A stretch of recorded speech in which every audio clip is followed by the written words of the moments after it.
24 साल की उम्र में पहली बार रविरंजन कुमार उर्फ छोटू मुखिया बनते हैं और उसके बाद महज 4 साल के भीतर उनका क्रेज अस्थावा विधानसभा में ऐसा होता है कि भाई साहब ने दावा ठोक दिया है कि अब हम वहां से चुनाव लड़ेंगे। और अगर पार्टी की बात करिएगा तो तेजस्वी यादव के करीबी कहे जाते हैं और अस्थावा से छोटू मुखिया का क्रेज ऐसा है कि जहां जहां वो जनसंपर्क यात्रा करने लोगों के बीच जा रहे हैं वहां पर माहौल ऐसा हो रहा है कि एक हुजूम उनके स्वागत के लिए आ रहा है। 24 साल की उम्र में मुखिया बन जाना बिहार जैसे राज्य में अपने आप में बड़ी बात है और उसके बाद आरजेडी में उनका खूब बढ़िया रेफरेंस है। और अगर क्षेत्र की बात आप समझना चाहते हैं तो स्क्रीन पर लगे इन तस्वीरों के भीड़ को देखकर आप ये समझ सकते हैं कि छोटू मुखिया को लोग कितना पसंद कर रहे हैं। हमने 2-4 वीडियो देखा जिसमें लोग सीधा सीधा कह रहे हैं कि जितेंद्र जी को लगातार जितवा रहे हैं, लेकिन अगर आप मूलभूत सुविधा जैसे सड़क का बात करिएगा तो अस्थावा में सड़क नहीं है। और छोटू मुखिया जब से राजनीति में आए हैं, मुखिया बने हैं, अपना क्षेत्र छोड़ दीजिए, दूसरे पंचायतों में जाकर, दूसरे क्षेत्र में जाकर वो लोगों का सहायता कर रहे हैं, मदद कर रहे हैं। और 2025 के विधानसभा चुनाव में इस बार वैसे भी ये देखने को मिल रहा है कि खूब सारे युवा अपना अपना भाग्य आजमाने के लिए एकदम से दावेदारी ठोक रहे हैं और छोटू मुखिया उन्हीं में से एक नाम है। 1800 वोट से छोटू मुखिया ने पिछला मुखिया का चुनाव जीता था। महज 24 साल की उम्र में पढ़ाई की बात करिएगा तो ग्रेजुएशन किए हुए हैं।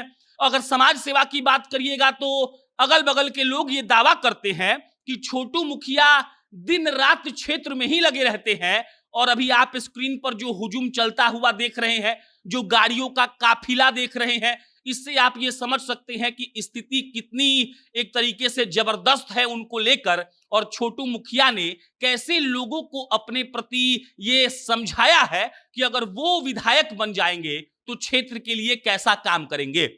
24 साल की उम्र का आदमी जब मुखिया बना होगा तो आप एक बार सोचिए कि वो क्या सोचा होगा कि हम कितना विकास करेंगे। फिलहाल छोटू मुखिया की उम्र 28 साल है। स्क्रीन पर देखिए, हमने जानबूझकर तेजस्वी जी का फोटो भी लगाया है ताकि आप ये देख सके कि आरजेडी में इनका रेफरेंस ठीक ठाक है। और भाई साहब ने ये दावा किया है कि अगर भगवान मौका देते हैं तो इनको जीतने से कोई नहीं रोक सकता है। इनके समर्थक भी सोशल मीडिया पर जबरदस्त है। कई नेता होते हैं जो ग्राउंड के होते हैं, कई नेता होते हैं जो सोशल मीडिया के होते हैं, ऐसे विरले नेता होते हैं जो ग्राउंड के भी होते हैं और सोशल मीडिया के भी होते हैं। ऐसे में छोटू मुखिया इन दोनों कैटेगरी को फुलफिल करते हैं। और इस बार जैसा कि हम सब बार बार सुन रहे हैं, तेजस्वी यादव बार बार कह रहे हैं कि मेरिट पर चुनाव होगा, उसको ही टिकट देंगे जो डिजर्विंग लोग होगा। और ऐसे में अगर छोटू मुखिया को अस्थावा से मौका मिलता है तो समझ जाइए कि इस बार बड़ा खेल होगा। जदयू का गढ़ कहा जाता है, जदयू ही लगातार अस्थावा से जीतते आ रही है। कोई चैलेंज करता है लेकिन जीत नहीं पाता है। और इस बार लेकिन लग रहा है कि अस्थावा का जो किला है वो उखड़ जाएगा। जदयू को हराएंगे छोटू मुखिया। और अगर आरजेडी भरोसा करती है तो समझ लीजिए कि बड़ा खेल होगा।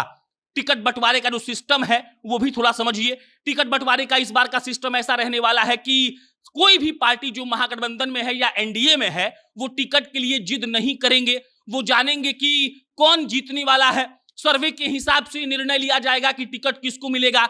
और अगर इन सब मामलों में, इन सब पैरामीटर में अगर आप जांच पड़ताल करेंगे तो छोटू मुखिया आपको नंबर 1 पर आते हुए दिखेंगे। और छोटू मुखिया का जो रौला है वो इतना ज्यादा है कि आप समझिए कि अगर वाकई में आरजेडी उनको टिकट देती है अस्थावा से तो जीत सुनिश्चित है।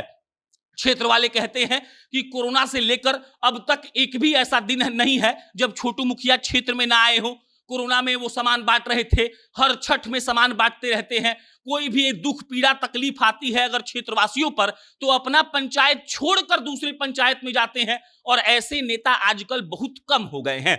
महज 28 साल की उम्र में अगर छोटू मुखिया का इतना रौला है और अगर सोचिए कि टिकट मिला तो इस बार जीत सुनिश्चित है।